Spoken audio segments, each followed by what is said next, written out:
Hello students, आज के इस वीडियो में हम पढ़ने वाले हैं ऑल डे एफिशिएंसी या जिसे हम एनर्जी एफिशिएंसी के नाम से भी जानते हैं उसके बारे में।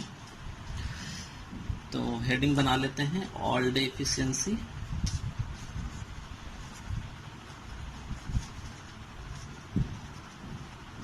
और energy efficiency.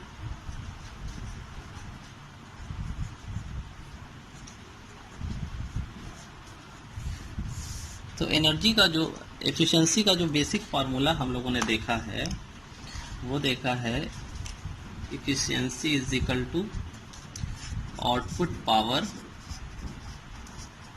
Bye input power. ये हमने फार्मूला देखा, लेकिन बहुत सारे ट्रांसफार्मर में, बहुत सारे नहीं, कुछ ट्रांसफार्मर में ये जो फॉर्मूला है एफिशिएंसी का ये वर्क नहीं करता है। अब क्यों वर्क नहीं करता है? जैसे कि कुछ ट्रांसफार्मर में होते हैं डिस्ट्रीब्यूशन ट्रांसफार्मर, जो कि हमारे घरों के आसपास लगे होते हैं। अब डिस्ट्रीब्यूशन ट्रांसफार्मर की बात करें तो हमारा जो प्राइमरी वाइंडिंग है डिस्ट्रीब्यूशन ट्रांसफार्मर का, जो हमारे घर के पास लगा होता है, उसका प्राइमरी वाइंडिंग हमेशा एनर्जाइज होता है, यानी कि सप्लाई तो हमेशा उसमें आता रहता है। लेकिन उस डिस्ट्रीब्यूशन ट्रांसफार्मर की अगर हम सेकेंडरी वाइंडिंग की बात करें तो सेकेंडरी वाइंडिंग का लोड जो है वो कंटिन्यूअसली वैरी करता है। जैसे रात के समय में लोड बहुत कम होता है, क्योंकि रात में सिर्फ घरों में वो लाइट इस्तेमाल होता है। फैन के लिए, लाइट के लिए, कूलर से एसी कुछ घर में चलते हैं। लेकिन दिन में ऑफिस चलता है, मेट्रो चलता है, तो उस केस में जो आपका लोड है ट्रांसफार्मर के सेकेंडरी का वो काफ़ी बढ़ जाता है। तो इस तरीके से जब आपका रात का टाइम है तब कॉपर लॉस बहुत कम होता है, लेकिन दिन के समय में कॉपर लॉस काफ़ी बढ़ जाता है। लेकिन आयरन लॉस जो है वो पूरे दिन हो या रात हो, हमेशा एग्जिस्ट करता रहता है कंटिन्यूअसली। तो ऐसे ट्रांसफार्मर में, यानी डिस्ट्रीब्यूशन ट्रांसफार्मर में, हम आयरन लॉस को मिनिमाइज, कम से कम रखने की कोशिश करते हैं। और ऐसे ट्रांसफार्मर का एफिशिएंसी जो है वो हम 24 आवर के बेसिस पे निकालते हैं। तो जो आपका एफिशिएंसी का फॉर्मूला होगा डिस्ट्रीब्यूशन ट्रांसफार्मर के लिए, एफिशिएंसी ऑल डे,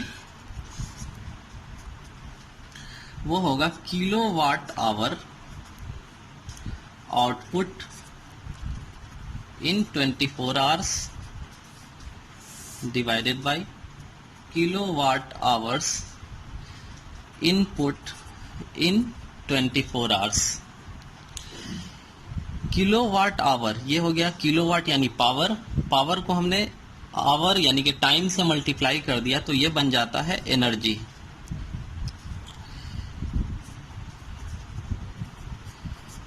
इसीलिए हम इसे एनर्जी एफिशिएंसी भी कहते हैं। तो all day efficiency distribution transformer के लिए क्या होगा? Kilowatt hour output in 24 hours divided by kilowatt hour input in 24 hours. तो इसे हम ऑल डे एफिशिएंसी को इस तरीके से डिफाइन करते हैं, the ratio of output in kilowatt hour of a transformer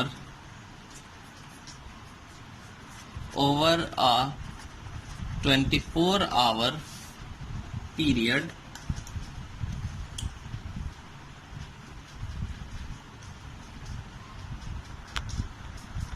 तो इसे मैंने यहाँ पे डिफाइन कर लिया है, the ratio of output in kilowatt hour to the input in kilowatt hour of a transformer over a 24-hour period is known as all day efficiency।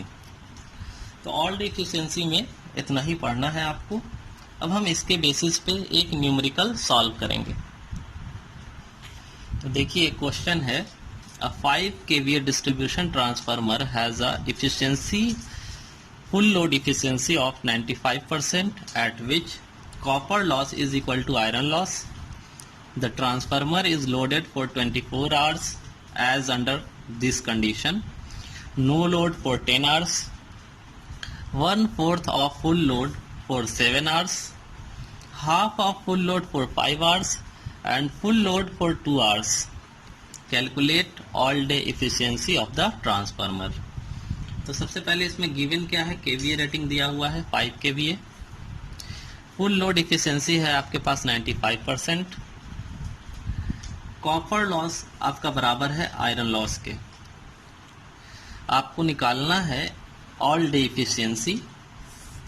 कब? जबकि नो लोड कनेक्टेड है 10 घंटे के लिए। फुल लोड का 1/4 हिस्सा connected है 7 घंटे के लिए। फुल लोड का आधा हिस्सा कनेक्टेड है 5 घंटे के लिए, और पूरा का पूरा फुल लोड कनेक्टेड है 2 घंटे के लिए। इस कंडीशन में आपको निकालना है ऑल डे इफिशियंसी। तो देखिए इस तरीके के क्वेश्चन को हम कैसे सॉल्व करते हैं।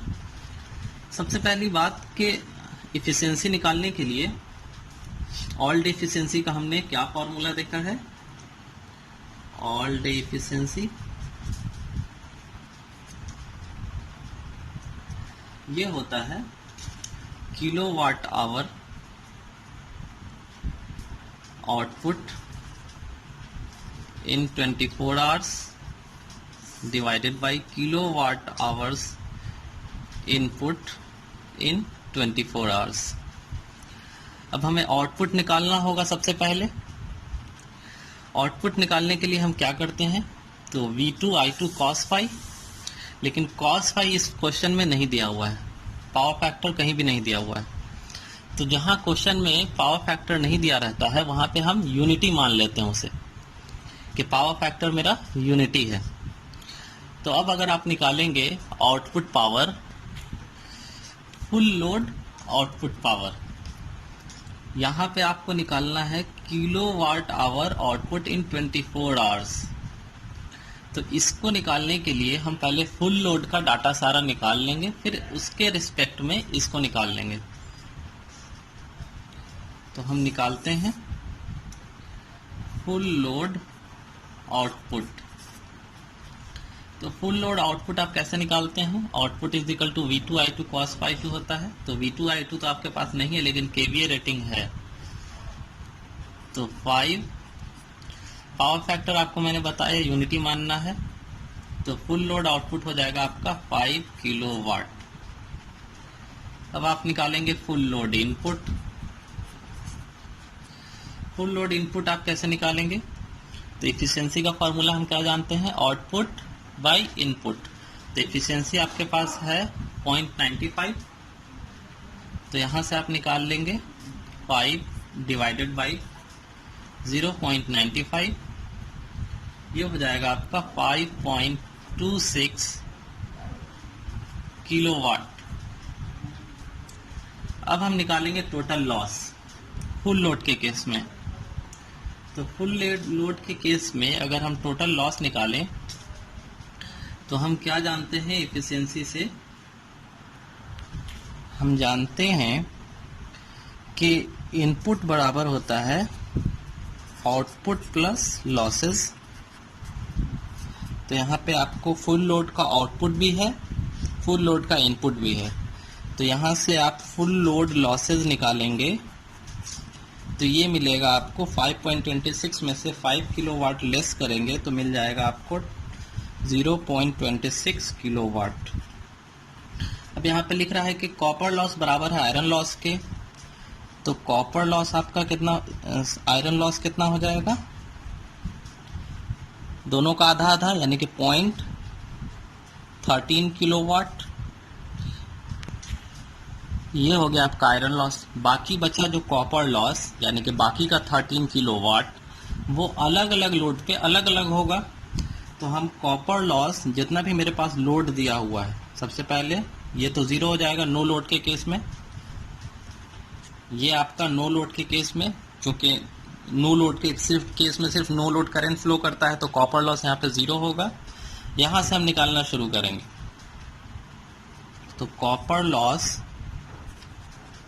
एट 1/4 लोड, तो ये हो जाएगा कॉपर लॉस। हम जानते हैं कि स्क्वायर से वैरी करता है ना, आई स्क्वायर आर होता है।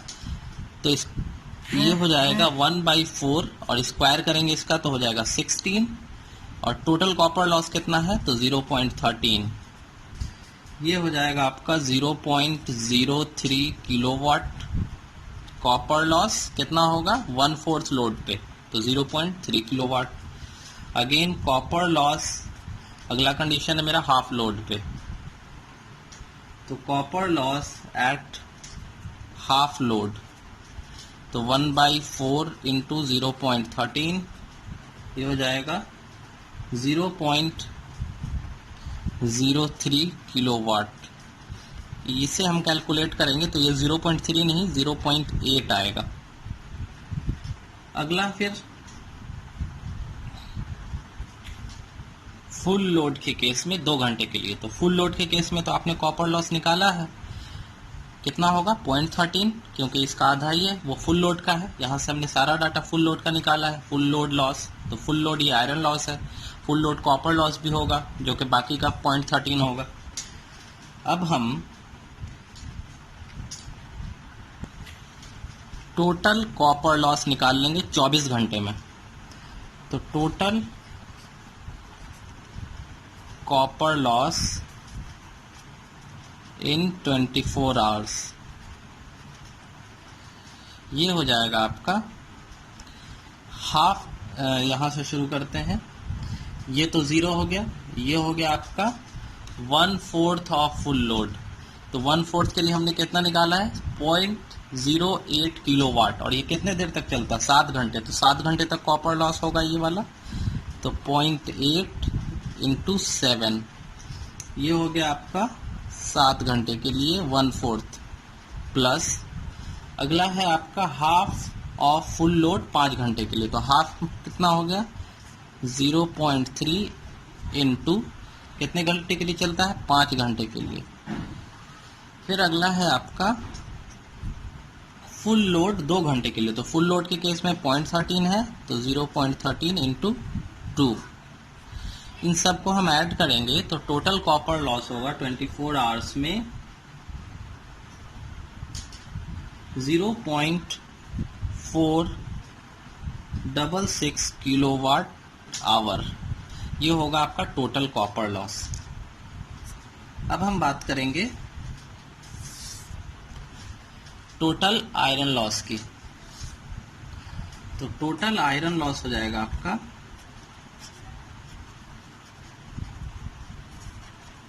इन 24 hours, total iron loss 0.13, iron loss 24 hours होता है तो ये हो जाएगा आपका 3.12 किलोवाट आवर, ये हो गया टोटल आयरन लॉस 24 आवर में। अब हम आयरन लॉस और टोटल कॉपर लॉस दोनों का अगर हम सम कर दें तो हमें टोटल लॉस मिल जाएगा 24 आवर में, तो total loss in 24 hours is equal to 3.12 plus 0.466 बराबर 3.586 किलोवाट आवर, ये हो गया आपका टोटल लॉस 24 आवर्स में। अब हम बात करते हैं, तो हमें लॉस पता चल चुका है, हमें निकालना क्या होगा आउटपुट, आउटपुट प्लस लॉसेस करेंगे तो हमें इनपुट मिल जाएगा, तो हमें निकालना होगा टोटल आउटपुट इन 24 आवर्स। ये हम कैसे निकालेंगे, तो टोटल फुल लोड जो है, फुल लोड हमें दे रखा है 5 किलोवाट और 7 घंटे जो है 1/4 फुल लोड का कंडक्ट होता है, फिर हाफ लोड फुल लोड का आधा हिस्सा 5 घंटे के लिए कंडक्ट होता है, तो इन सबको हम मल्टीप्लाई कर देंगे जितने घंटे के लिए कंडक्ट हो रहा है। 7 घंटे के लिए कितना फुल लोड का 1/4 प्लस 5 घंटे के लिए फुल लोड का आधा प्लस 2 घंटे के लिए पूरा का पूरा फुल लोड, इन सब का हम सम करेंगे तो हमें मिल जाएगा टोटल आउटपुट जो कि ट्रांसफार्मर दे रहा होगा 24 घंटे में, वो हो जाएगा 31.25 किलोवाट आवर। तो ये हो गया टोटल आउटपुट 24 घंटे में। अब यहाँ पे हम पुट कर देंगे 31.25 divided by output plus losses. Losses कितना है 3.586। तो यहाँ से आपको ऑल्ड एफिशिएंसी पता चलेगा 89.7%। ये हो जाएगा आपका ऑल्ड एफिशिएंसी। तो इस तरीके से हम किसी भी ट्रांसफार्मर का ऑल्ड एफिशिएंसी निकालते हैं। हमें जब तक क्वेश्चन में ऑल्ड एफिशिएंसी नहीं दिया हुआ है, हम यही मान के चलेंगे कि हमें सिर्फ एफिशिएंसी फाइंड आउट करना है। अगर क्वेश्चन में लिखा है कि ऑल्ड एफिशिएंसी, तब हम ऑल्ड एफिशिएंसी फाइंड आउट करेंगे, नहीं तो हम समझेंगे कि हमें एफिशिएंसी फाइंड आउट करना है।